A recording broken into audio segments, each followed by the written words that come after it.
नमस्कार, मैं रवीश कुमार। महाराष्ट्र के बदलापुर में यौन उत्पीड़न की घटना को लेकर स्थानीय लोगों का गुस्सा एक तरफ और राजनीति एक तरफ। यहां तो बदलापुर की घटना को कवर कर रही एक महिला पत्रकार को पूर्व मेयर ने यहां तक कह दिया कि तुम ऐसे रिपोर्ट कर रही हो जैसे तुम्हारे साथ बलात्कार हुआ हो। मुंबई प्रेस क्लब ने इस घटना की इस बयान की निंदा की है। पूर्व मेयर शिवसेना शिंदे गुट के नेता बताए जाते हैं। मुंबई प्रेस क्लब ने मुख्यमंत्री से मांग की है कि इस नेता के खिलाफ कार्रवाई की जाए। प्रेस क्लब ने एक बयान जारी कर कहा है कि शिवसेना एकनाथ शिंदे गुट के नेता और बदलापुर के पूर्व मेयर वामन महात्रे ने पूरी घटना के लिए पत्रकारों को जिम्मेदार ठहराकर जनभावना का अनादर किया है। उन्होंने बेहद गैर जिम्मेदाराना बयान दिया है कि मीडिया लोगों को भड़का रहा है। उन्होंने पत्रकार को लेकर अनुचित टिप्पणी की है कि जैसे उन्हीं के साथ उत्पीड़न हुआ हो। मुंबई प्रेस क्लब वामन महात्रे के बयान की निंदा करता है और उनके खिलाफ कड़ी कार्रवाई की मांग करता है। तुलना नहीं करनी चाहिए दो जगह की घटनाओं के बीच, लेकिन महिलाओं के खिलाफ हिंसा के मामले में राजनीति कई बार एक तरफा हो जाती है। इतनी कि अगर इसी तरह का बयान कोलकाता में किसी ने दिया होता, तृणमूल के किसी नेता ने दिया होता, तब आप कल्पना कीजिए कि गोदी मीडिया पर किस तरह का हंगामा चल रहा होता। राजनीति नहीं होनी चाहिए यह कहना आसान है, लेकिन जिन मामलों में राजनीति नहीं होती है, कई बार यह भी लगता है कि अगर राजनीति नहीं हुई होती तो उनमें इंसाफ असंभव था, मामले को रफा दफा कर दिया जाता। यह भी ठीक बात है कि बहुत से ऐसे मामले हैं जिन्हें लेकर राजनीति नहीं होती है और उनमें इंसाफ नहीं मिलता, लेकिन इसकी भी कोई गारंटी नहीं कि जिन मामलों में राजनीति हो जाए इंसाफ मिल ही जाता है। महाराष्ट्र के बदलापुर में यौन उत्पीड़न की घटना को लेकर विपक्ष ने 24 तारीख को महाराष्ट्र बंद का आह्वान किया है। बदलापुर की घटना में जितनी जानकारियां सामने आई और आरोप लग रहे हैं, उससे पता चलता है कि पुलिस से लेकर न्याय व्यवस्था में सुधार की कितनी सख्त जरूरत है। इन व्यवस्थाओं में जरा भी संदेह लोगों को आक्रोश से भर दे रहा है। ठीक है कि कुछ जगह की घटनाओं पर समाज में बिल्कुल प्रतिक्रिया नहीं होती है, लेकिन जहां होती है वहां लोग सड़कों पर उतर आते हैं और फिर मामला बेकाबू हो जाता है। उन सब के पीछे यही सब कारण होते हैं। बदलापुर की घटना में भी पुलिस को लेकर कई गंभीर आरोप लगे हैं। यह घटना कोलकाता की घटना के बाद हुई है। जब देश भर में कोलकाता की घटना को लेकर आंदोलन चल रहा हो, तब भी क्या बदलापुर की पुलिस पर कोई असर नहीं पड़ा कि जरा भी देरी हुई तो यह मामला संवेदनशील हो सकता है। लोग यही सोचकर और इसीलिए इन प्रदर्शनों में जाते हैं कि सभी जगह की पुलिस से लेकर समाज के भीतर छिपे आपराधिक तत्वों को संदेश जाएगा। फिर बदलापुर में पुलिस ने तुरंत एक्शन क्यों नहीं लिया? इस धीमी गति और लीपापोती के कारण ही जनता में आक्रोश भड़क गया और बड़ी संख्या में लोग रेलवे स्टेशन पर आ गए। यह वीडियो 20 अगस्त का है।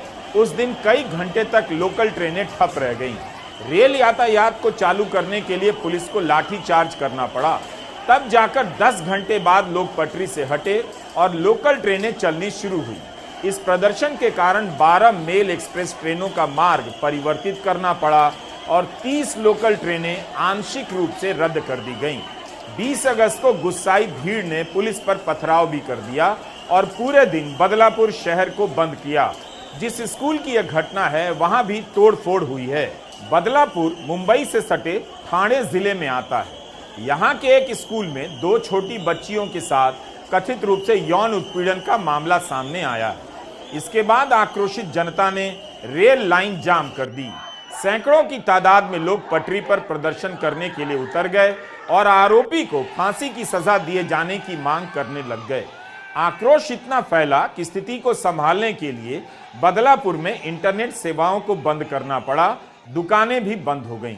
21 अगस्त को बदलापुर सामान्य हो चुका है, लेकिन घटना को लेकर गुस्सा या राजनीति कम नहीं हुई है। रेलवे पुलिस के डीसीपी मनोज पाटिल ने बताया है कि स्थिति अब सामान्य है और रेलवे की आवाजाही भी कोई धारा नहीं लगाई गई है। अफवाह न फैले इसके लिए कुछ दिनों तक इंटरनेट सेवाएं बंद रहेंगी। यह पूरा मामला 12 और 13 अगस्त का बताया जा रहा है। स्कूल के शौचालय में एक सफाई कर्मचारी पर 2 बच्चियों के साथ कथित तौर पर यौन उत्पीड़न करने का आरोप है। इनकी उम्र 3 से 3.5 साल के बीच बताई जा रही है। जो अब तक जानकारी सामने आई है, इनमें से एक पीड़ित बच्ची ने अपने पिता को जानकारी दी। जब पिता ने उसकी मेडिकल जांच कराई, उसमें यौन उत्पीड़न की पुष्टि हो गई। उसके बाद उस पिता ने यही बात उसी स्कूल के एक दूसरे अभिभावक के साथ साझा की। इसके बाद उन्होंने भी अपनी बेटी का मेडिकल टेस्ट कराया और उनकी रिपोर्ट में भी कथित तौर पर यौन उत्पीड़न की बात सामने आई। यह सभी जानकारी पीड़िता की मां की ओर से एफआईआर में दर्ज कराई गई है। मगर लोग सड़कों पर क्यों आए? क्या इसलिए कि पुलिस की कार्रवाई में देरी हुई या उन्हें पुलिस की कार्रवाई पर भरोसा नहीं हुआ? पीड़ित बच्ची की मां को जब इसके बारे में पता चला, वे 16 अगस्त को पुलिस स्टेशन में रिपोर्ट दर्ज कराने गईं। आरोप है कि पीड़िता की मां और उस छोटी बच्ची को पुलिस स्टेशन के बाहर 12 घंटे तक इंतजार कराया गया। पीड़िता के परिवार का आरोप है कि पुलिस मामला दर्ज करने से बचना चाह रही थी। स्थानीय नेताओं की ओर से दबाव बनाए जाने के बाद पुलिस ने 12 घंटे बीतने के बाद एफआईआर दर्ज किया और जांच शुरू हुई। इस मामले में पुलिस ने स्कूल के सफाई कर्मचारी को गिरफ्तार कर लिया है और जांच चल रही है। इंडियन एक्सप्रेस ने खबर में लिखा है कि पीड़ित लड़की की मां गर्भवती हैं, जिन्हें पुलिस ने 10 घंटे एफआईआर के लिए इंतजार कराया। उन्हें तेज बुखार है और घोर मानसिक सदमा पहुंचा है। इसके चलते उन्हें अस्पताल में भर्ती कराया गया है। कोलकाता में भी इसी प्रकार के आरोप लग रहे हैं कि एफआईआर में देरी हुई, पोस्टमार्टम में देरी हुई, परिवार को गलत जानकारी दी गई। कोलकाता में इतना बड़ा प्रदर्शन हो रहा है, सुप्रीम कोर्ट ने स्वतः संज्ञान लेकर कोलकाता के मामले को सुना है। बदलापुर मामले में बताया जा रहा है कि आरोपी को एक थर्ड पार्टी कंपनी की ओर से नियुक्त किया गया था और इस स्कूल में सफाई कर्मी के रूप में काम करता था। घटना पर संज्ञान लेते हुए राष्ट्रीय बाल अधिकार संरक्षण आयोग ने जांच के लिए एक टीम बदलापुर भेजने का निर्णय किया है। अपराध की घटनाएं कम नहीं हो रही हैं और पुलिस की जांच भरोसे के लायक नहीं हो पा रही। उत्तराखंड में अंकिता भंडारी हत्याकांड में अभी तक इंसाफ क्यों नहीं मिला? कोलकाता के कारण बदलापुर का मामला भी राजनीतिक रूप से संवेदनशील बन गया है। कहीं मामला कोलकाता की तरफ बड़ा ना हो जाए, इसलिए केंद्रीय एजेंसियां भी सक्रिय हो गई हैं। राष्ट्रीय मानवाधिकार आयोग ने 20 अगस्त को ही घटना का स्वतः संज्ञान लिया। संबंधित अधिकारियों से 2 सप्ताह के भीतर रिपोर्ट मांगी है। एनएचआरसी की ओर से जारी एक विज्ञप्ति में कहा गया है, राष्ट्रीय मानवाधिकार आयोग ने 18 अगस्त 2024 को मीडिया में आई एक रिपोर्ट का स्वतः संज्ञान लिया। रिपोर्ट में सूचना है कि ठाणे के एक स्कूल के एक कर्मचारी ने 2 नाबालिग छात्राओं के साथ कथित तौर पर यौन शोषण किया। कथित तौर पर अभिभावकों ने सवाल उठाया कि लड़कियों के शौचालय की सफाई के लिए एक महिला कर्मचारी को क्यों नहीं नियुक्त किया गया। कथित तौर पर मामले के बारे में पुलिस से शिकायत करने के बाद 12 घंटे तक एफआईआर दर्ज करने में देरी हुई। मीडिया रिपोर्ट से जानकारी मिली है कि स्कूल में सीसीटीवी कैमरा काम नहीं कर रहा था। छोटी बच्चियों के शौचालय में एक आदमी घुस जाता है। 15-15 मिनट तक 4 साल से भी छोटे बच्चे टॉयलेट में रहते हैं, लेकिन टीचर या प्रिंसिपल को खबर नहीं होती। इसे लेकर भी सवाल उठ रहे हैं। इन्हें पढ़ते हुए लगता है कोलकाता का सरकारी अस्पताल हो या बदलापुर का स्कूल, सब जगह सुरक्षा की हालत एक जैसी है। यह स्कूल प्राइवेट है। इस बीच स्कूल ने एक सार्वजनिक बयान जारी कर खेद व्यक्त किया है और छात्राओं की सुरक्षा में गंभीर चूक को स्वीकार कर लिया है। स्कूल प्रशासन ने पूरे परिसर में अतिरिक्त सीसीटीवी कैमरे लगाने और भविष्य में ऐसी घटनाओं को रोकने के लिए कड़े सुरक्षा उपाय लागू करने का वादा किया है। हालांकि इससे अभिभावक संतुष्ट नहीं हुए और प्रिंसिपल को निलंबित करने की मांग करने लगे। प्रिंसिपल को सस्पेंड कर दिया गया। जिस कक्षा में लड़कियां पढ़ती थीं, उसके प्रभारी शिक्षक को भी बर्खास्त कर दिया गया। छात्राओं को शौचालय तक ले जाने के लिए जिम्मेदार 2 परिचारकों को भी बर्खास्त कर दिया गया है। स्कूल प्रशासन ने आरोपी को नौकरी देने वाली कंपनी के साथ अपना करार समाप्त कर लिया है। ठेकेदार को ब्लैकलिस्ट कर दिया है। प्रदर्शनकारी अभिभावकों के प्रति एकजुटता दिखाने के लिए इलाके के स्कूल मंगलवार और बुधवार को बंद रहे। महाराष्ट्र में चुनाव है और बदलापुर की घटना को लेकर सरकार ने पुलिस विभाग के खिलाफ भी कार्रवाई तेज कर दी है। बदलापुर पुलिस स्टेशन के वरिष्ठ पुलिस निरीक्षक का तबादला कर दिया गया है। इन्हीं पर मामले को दबाने की कोशिश के आरोप लगे। महाराष्ट्र के उप मुख्यमंत्री देवेंद्र फडणवीस ने मंगलवार 20 अगस्त को बदलापुर में हुए कथित यौन उत्पीड़न की निंदा की और कहा कि मामले की जांच के लिए एक एसआईटी का गठन किया गया है। उन्होंने फास्ट ट्रैक कोर्ट से पूरे मामले की जांच करवाने का भी ऐलान किया। ठीक यही बात ममता बनर्जी कोलकाता में कर रही थी। उप मुख्यमंत्री फडणवीस ने ठाणे पुलिस आयुक्त को बदलापुर पुलिस स्टेशन के वरिष्ठ पुलिस निरीक्षक, सहायक उप निरीक्षक और हेड कांस्टेबल को निलंबित करने का भी आदेश दिया है, जिन्होंने बदलापुर की घटना के शुरुआती चरण में कार्रवाई करने में देरी की। देवेंद्र फडणवीस ने ट्वीट किया है, बदलापुर की दुर्भाग्यपूर्ण घटना में आईजी रैंक की अधिकारी आईपीएस आरती सिंह को तुरंत जांच करने के लिए नियुक्त किया जाता है। की घटना हुई है वो बहुत ही गंभीर है। वहाँ पर जिस प्रकार से 2 बच्चियों के साथ वहाँ के एक सफाई कर्मी ने एक प्रकार से कुकर्म करने का प्रयास किया या कुकर्म किया है, ये बहुत ही गंभीर इस प्रकार की बात है और हम इसकी बहुत ज़्यादा निंदा करते हैं। और राज्य सरकार ने इस मामले में एक एसआईटी का निर्माण किया है। आईजी लेवल की महिला अधिकारी को एसआईटी का प्रमुख बनाया गया है। हमारा ये प्रयास है कि इस मामले की तुरंत जांच होकर और चार्जशीट भी जाए और फास्ट ट्रैक कोर्ट में इसको हम चलाने की कोशिश करेंगे, ताकि जो पीड़िता है उनको एक प्रकार से उसमें न्याय मिल पाए। इस प्रकार का हमारा प्रयास होगा। कोलकाता और बदलापुर में घटना का डिटेल अलग हो सकता है, मगर लोगों का गुस्सा और सरकार की प्रतिक्रिया एक ही तरह की नजर आती है। इससे पता चलता है कि मामला राजनीतिक ना हो जाए उसके भय से सरकारें कितनी तेजी से काम करती हैं, या राजनीतिक हो चुका है इस वजह से भी सरकार की कार्रवाई में तेजी आ जाती है। शिवसेना पक्ष प्रमुख उद्धव ठाकरे ने मामले पर कड़ी कार्रवाई की मांग करने के साथ ही इस स्कूल के प्रबंधन में बीजेपी के नेताओं के मौजूद होने की बात कही है। महाविकास आघाड़ी ने 24 अगस्त को महाराष्ट्र बंद का ऐलान किया है।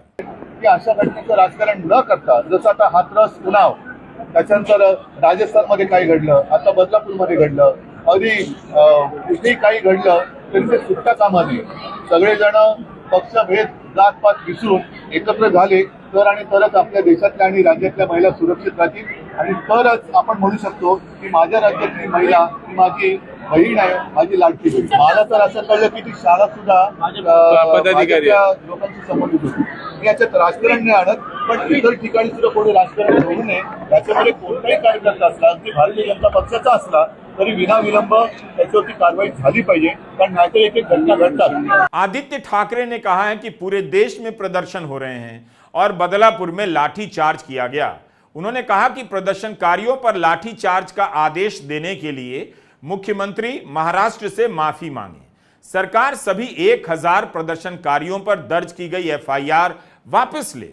बदलापुर के पूर्व मेयर और शिंदे सेना के नेता वामन महात्रे के खिलाफ कार्रवाई की मांग की है। मुंबई में कांग्रेस ने भी प्रदर्शन किया। कांग्रेस सांसद वर्षा गायकवाड़ ने ट्वीट किया है कि बदलापुर में हमारी छोटी बेटियों के खिलाफ हुए अमानुष अत्याचार के खिलाफ सरकार से जवाब पूछने के लिए कांग्रेस की अगुवाई में जब जनता ने धड़क मोर्चा निकाला तो उसे रोका जा रहा है। ये कैसा लोकतंत्र है, ये कैसी सरकार है। राहुल गांधी ने भी कोलकाता की तरह महाराष्ट्र की घटना पर ट्वीट किया है। लिखा है, पश्चिम बंगाल, यूपी, बिहार के बाद महाराष्ट्र में भी बेटियों के खिलाफ शर्मनाक अपराध सोचने पर मजबूर करते हैं कि हम एक समाज के तौर पर कहां जा रहे हैं। बदलापुर में 2 मासूमों के साथ अपराध के बाद उनको इंसाफ दिलाने के लिए पहला कदम तब तक नहीं उठाया गया जब तक जनता न्याय की गुहार करते हुए सड़क पर नहीं आ गई। क्या अब एफआईआर तक दर्ज कराने के लिए आंदोलन करने पड़ेंगे? आखिर पीड़ितों के लिए पुलिस थाने तक जाना भी इतना मुश्किल क्यों हो गया है? न्याय दिलाने से अधिक प्रयास अपराध छिपाने के लिए किया जाता है, जिसका सबसे बड़ा शिकार महिलाएं और कमजोर वर्ग के लोग होते हैं। महाराष्ट्र के मुख्यमंत्री एकनाथ शिंदे ने ट्वीट किया है कि बदलापुर में जो आंदोलन हुआ वो राजनीति से प्रेरित था। बाहर से लोगों को लाकर 9 घंटों तक रेल को रोका गया, ऐसे मामलों पर राजनीति नहीं करनी चाहिए, लेकिन शायद विपक्ष को यह सब याद नहीं रहता। लाडली बहन की योजना की लोकप्रियता बढ़ने के कारण उसके बोर्ड को बनाकर इस आंदोलन में लाया गया। राज्य सरकार महिलाओं को सुरक्षा देने में सक्षम है और महिलाओं पर अत्याचार करने वालों के खिलाफ कड़ी कार्रवाई की जाएगी। एकनाथ शिंदे को पूछना चाहिए, कोलकाता में बीजेपी ने क्यों प्रदर्शन किया? विपक्ष को जिम्मेदार ठहराने से अच्छा है अब हर सरकार अपनी व्यवस्था में सुधार करे और साफ संकेत दे, महिला हिंसा के मामले में किसी को छूट नहीं मिलेगी। जहां तक प्रदर्शनों की बात है, महाराष्ट्र सरकार को संवेदनशीलता दिखानी चाहिए और कोलकाता मामले में चीफ जस्टिस DY चंद्रचूड़ का बयान याद रखना चाहिए। चीफ जस्टिस ने कहा कि हम उम्मीद करते हैं कि पश्चिम बंगाल सरकार कोलकाता में हुई घटना के मुद्दे पर समाज के किसी भी वर्ग द्वारा किए जा रहे शांतिपूर्ण विरोध प्रदर्शन के मामले में आवश्यक संयम बरतेगी। आंदोलनकारियों का गुस्सा जायज है, ये राष्ट्रीय विरेचन कथारसिस का क्षण है। चीफ जस्टिस का यह बयान है। महाराष्ट्र के मुख्यमंत्री को प्रदर्शनकारियों के साथ इसी प्रकार की संवेदनशीलता दिखानी चाहिए। नमस्कार, मैं रवीश कुमार। प्रतिज्ञा शुरू करें। भारत हमारा देश है, हम सब भारतवासी भाई बहन हैं। हमें अपना देश प्राणों से भी प्यारा है। इसकी समृद्ध और विविध संस्कृति पर हमें गर्व है। हम इसके सुयोग्य नागरिक बनने का सदैव प्रयत्न करते रहेंगे। हम अपने माता पिता, शिक्षकों और गुरुजनों का सदैव आदर करेंगे और सबके साथ शिष्टता का व्यवहार करेंगे। हम अपने देश और देशवासियों के प्रति वफादार रहने की प्रतिज्ञा करते हैं। उनके कल्याण और समृद्धि में ही हमारा सुख निहित है। जय